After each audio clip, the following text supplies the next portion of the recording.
안녕하세요. 개발 외국어입니다. 이 영상은 특정 종목을 권유하거나 투자를 강요하기 위한 영상이 아닙니다. 영상에서 이야기하는 내용은 지극히 개인적인 뇌피셜로 절대 투자에 참고하지 마시길 바랍니다.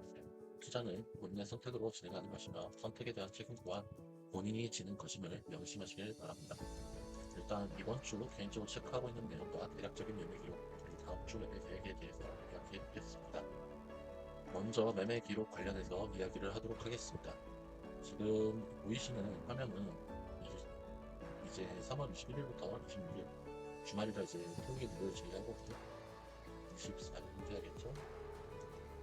14일, 18일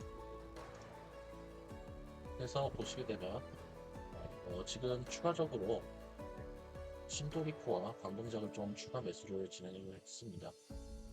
매수를 진행한 이유는 신도리코 같은 경우는 꾸준히 지금 계속 영상에서 이야기하고 있지만 자사주 매입이 끝나는 기간까지 일단은 매수를 계속해서 진행을 할 예정이고 그 뒤에 액션이 나오는 걸 보고 대응을 할 예정입니다.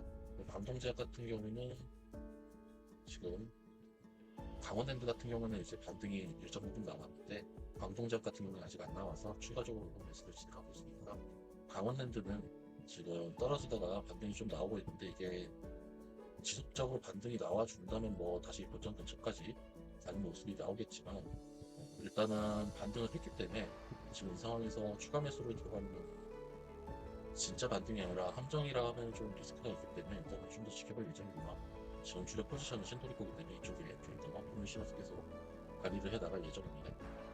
지금 매수한 예수금은 16만 개 국채를 좀 매도를 했고요. 9,900원에 사서 지금 1,900원에 팔고 나왔습니다. 그래서 아직 조금 예수금이 남아 있고요. 이 예수금은 지켜보면서 추가적으로 매수를 진행을 해 나가도록 하겠습니다. 지금 신도리품 이쪽 계좌하고 다른 계좌만 3천만 원어치 정도 사놨는데 아마 1억까지 채울 것 같습니다.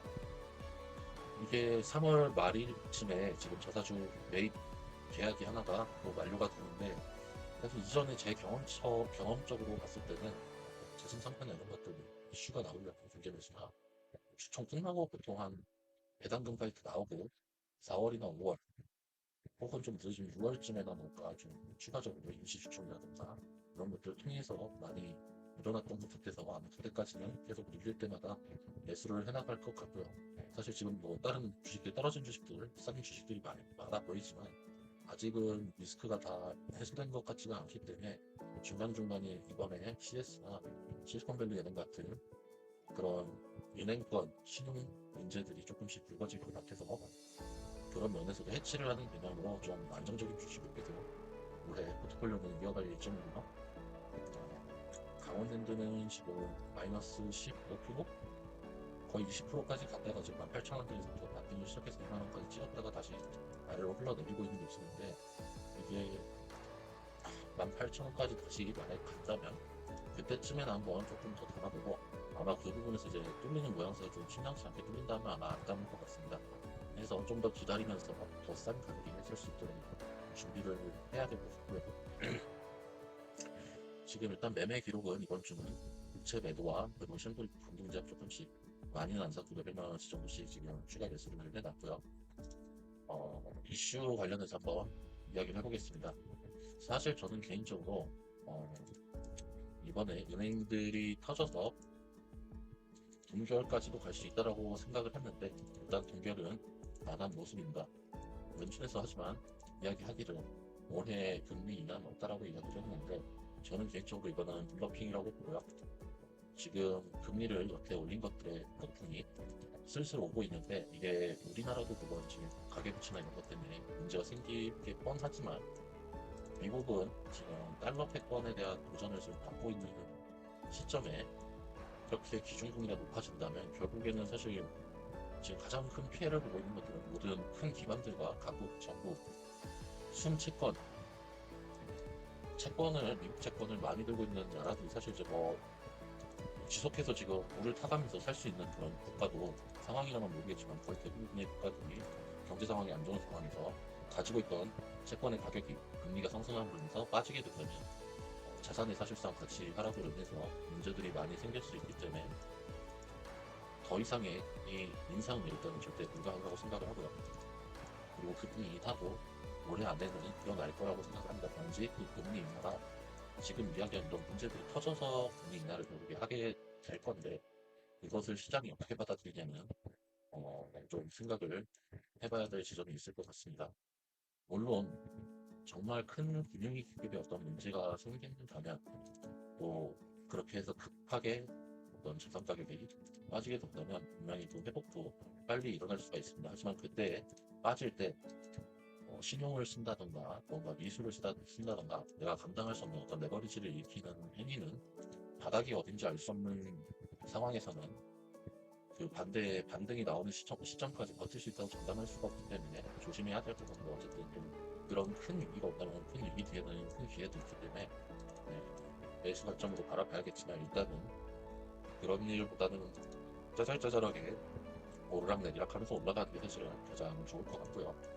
하지만 근데 그런 금리 인하가 나온다면은 어떤 이슈가 생겨서 인하를 할 거라고 저는 보고 있습니다. 가장 큰 이슈가 생길 만한 부분들은 달러 패권에 문제가 생긴다던가 그런 문제로 인해서 각국의 어떤 금융 정책적인 부분이 흔들리면서 이슈가 생겼을 때 그런 금리 인하라든가 이런 것들이 나올 것 같은데요. 저는 개인적으로는 유럽 쪽이 위험하지 않나 싶습니다. 왜냐하면 이거는 뭐 오랫동안 지금 한 10년 정도 가까이 계속 떠다니던 떡밥이기 때문에 그리스나 기타 몇 군데 있죠. 위험한 데들 문제가. 그래서 그런 부분들이 지금 아마 터지지 않을까 이렇게. 물론 가까운 나라에 이제 중국도 있지만 중국 같은 경우에는 중국이 터지면 아까 얘기한 그런 정말 큰 급락이 나올 수 있을 거라고 생각을 하고요. 그렇게 되지는 않기를 바랍니다, 개인적으로. 그래서 좀 조심을 할 필요가 있다라는 생각으로 접근을 하는 게 좋을 것 같아요. 하지만 항상 매수 관점 떨어지더라도 그러면 이게 어떤 게 그러면 다시 살아날 수 있을까에 대한 빠르게 살아날 수 있을까? 살아나는 거는 분명히 다 살아날 겁니다. 나라에서 각국에서 정부에서 뭐 나라 망할 거 아니면은 경기 부양을 해서 살려야죠. 살려야 되는데 이때 그러면 순서가 어떻게 될 거냐? 이때 코로나 때를 생각하면 우리가 코로나 때는 순서 ESG였죠. ESG가 1차적으로 신성장 그리고 그 힘든 시기에 어떤 새로운 돌파구로서의 꿈을 주면서 먼저 이렇게 뛰기 시작했고 그 뒤에 이제 다른 기타 이제 이런 말 하면 그렇지만 잡주들이 같이 뛰는 모습을 보여줬습니다. 물론 그 주체는 각국 중앙정부, 중앙은행의 높은 유동성이 끌어올린 것이지만 어쨌든 그런 형태의 움직임이 나왔었습니다. 하지만 이번에 지금 그렇게 된 지 몇 년 안 지났는데 다시 그걸 하기는 힘들죠. 정부에서도 힘들 겁니다. 지금 채권도 적자 채권을 발행을 해야 되고 세수를 우리나라만 해도 지금 법인세 깎아주고 부동산 같은 경우도 중국세 관련해서도 지금 공시지가를 낮추면서 많이 낮춰놨기 때문에 세수가 많이 부족한 상황일 겁니다. 그래서 중앙 정부에서 그렇게 하기는 힘들기 때문에 최대한 아까 얘기했던 큰 어떤 위기를 만들지 않는 선에서 정리가 되지 않을까 싶습니다. 하지만 개발 종목에서는 사실 이럴 때 좀 현금 흐름이나 이렇게 안 좋은 종목들 같은 경우에는 관리 종목으로 지정됐다든가 뭔가 문제들이 생길 수 있게 되고 지금 이제 상패 계절이죠. 지금 상패를 안 하더라도 유동성이 부족한 것들 그리고 자기 자본 정책에 좀 빠질 수 있는 것들이 아마 요즘 혹은 12 전환사채의 발행이 늘어날 수 있다고 생각을 하는데 지금 금리나 이런 것들을 생각했을 때 이쪽보다는 이쪽이 가능성이 높아 보입니다. 이 정도 뭐 제3자를 하는 건 알겠지만 지금 상황에서는 제3자보다는 아마 일반 주주 배정이 좀 더 많이 나올 수 있지 않을까 생각을 합니다.